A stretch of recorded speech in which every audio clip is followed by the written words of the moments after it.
उदास बारिश खिड़की से नीचे गिर रही है क्योंकि लीना सुस्ती से बैठी है।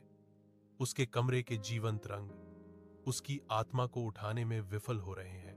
उसके चारों ओर बिखरे हुए पतंग, कैंडी और एक हंसमुख गुड़िया उसकी अपनी बोरियत को दर्शाते हुए भूरे रंग की रोशनी में बेजान लगते हैं।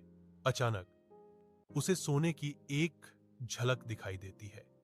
एक सुनहरी ब्रश बिस्तर के नीचे से लुढ़कता है, जो सुस्ती से बचने का वादा करता है। अपने कमरे के अंदर लीना दरवाजा बंद कर देती है।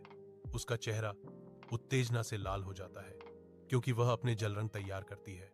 ध्यान केंद्रित तीव्रता के साथ वह एक छोटी लाल गेंद को चित्रित करती है और उसे आश्चर्य होता है कि यह पृष्ठ से उछलती है, सुनहरी धूल बिखेरती है। लीना, खेलना चाहोगी?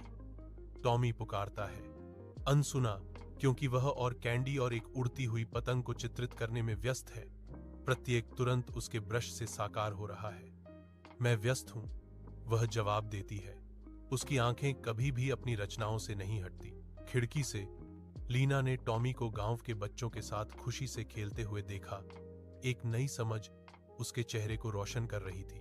छिपे हुए ब्रश के साथ टॉमी के कमरे में प्रवेश करते हुए वह चमकते हुए उपकरण का अनावरण करती है। उसकी आंखें उत्सुकता से चमक रही हैं। टॉमी, वह कहती है। उसके चेहरे पर एक मुस्कान फैल जाती है। मुझे आपको दिखाने के लिए कुछ खास है और मैं इसे साझा। उदास बारिश खिड़की से नीचे गिर रही है क्योंकि लीना सुस्ती से बैठी है। उसके कमरे के जीवंत रंग उसकी आत्मा को उठाने में विफल हो रहे हैं।